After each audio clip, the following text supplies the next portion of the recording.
All right, if you're a builder or a contractor here in Australia, you need to lean in for this one.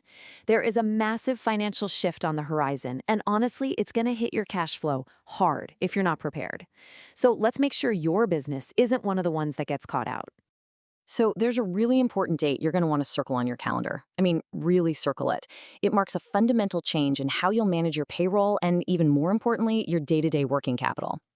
And that date is the 1st of July 2026. From this day on, paying superannuation quarterly? Nope, that's off the table. Every single payday, super has to be paid out and it has to land in your employees' funds. Okay, let's dive into what this actually means. The legislation is called Payday Super, and it brings 5 pretty fundamental changes you absolutely have to get your head around. First up, super is now paid every single pay run. Doesn't matter if it's weekly, fortnightly, your super payments have to match your payroll cycle. Second, you know that old 28-day grace period you had after the quarter ended? It's gone. You now have just 7 business days from payday for that money to actually be received by the fund. Third, there's a new term to learn, qualifying earnings. This replaces the old ordinary time earnings, and it could include more stuff like some allowances or bonuses, which might mean your super base actually goes up. Fourth, the ATO is going to see your super liability in real time through your STP reporting. They'll know if you're late within days, not months. And finally, if you use the Small Business Super Clearinghouse, well, it's closing down. You'll need to find a new SuperStream compliant solution. So, okay, that's the what. But here's where it gets really real for construction businesses. Let's talk about the actual impact this is going to have on your cash flow. And honestly, this gets right to the heart of the issue. Most builders, and you might even be one of them, whether you realize it or not, have been using that delay in super payments as a kind of short-term cash float. You pay the wages, the super liability just sits on your books, and you have up to 4 months to actually pay it. I mean, this slide really puts it in perspective, doesn't it? Before, you had this working capital buffer of up to 4 months. Now, with the new way, that buffer is completely gone. It's a hard stop. Vanished. So, what does that look like in actual dollars? Well, let's take a builder with a $1.5 million annual wage bill. At 12% super, that's $180,000 a year. If you were using, let's say, an average of a 2-month lag, that's a $30,000 cash buffer that has just evaporated from your business. So here's the bottom line. That super money now leaves your business right alongside the wages. Now, you layer that on top of the usual construction payment cycle. 30-day progress claims, retentions held for months, maybe a head contractor who pays late. The cash you spend on labor is going out the door faster than ever, while the cash you get from clients hasn't sped up at all. Payday Super just made that gap a whole lot wider.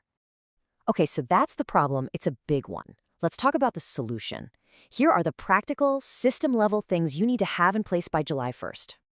All right, here's your must-do list. First things first, check that your payroll system supports what's called STP Phase 2 and has that new qualifying earnings field. Second, get a SuperStream compliant clearinghouse set up well before the deadline hits. Third, you got to tighten up your banking process. You need to make sure funds clear within 7 business days, not just calendar days. And fourth, you need a rock-solid process for new hires.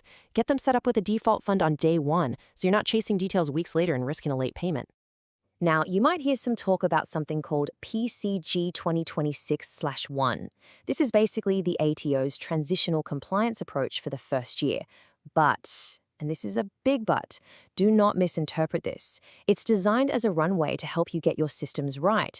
It is absolutely not a holiday from your obligations. Getting your systems compliant, that's one half of the puzzle.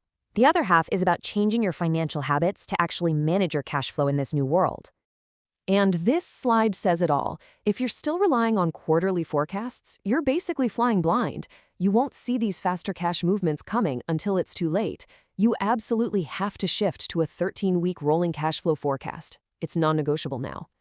So here are 3 new habits to build into that forecast. 1.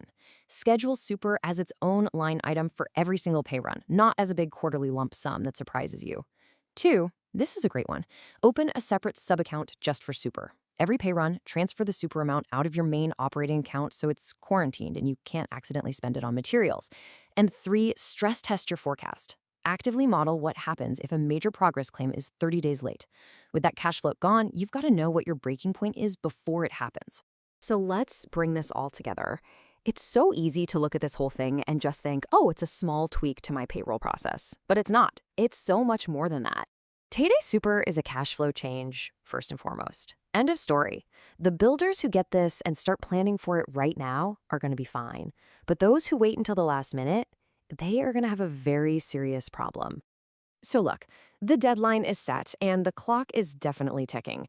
The question you really need to ask yourself is, with this fundamental shift to your working capital about to hit, are you truly ready?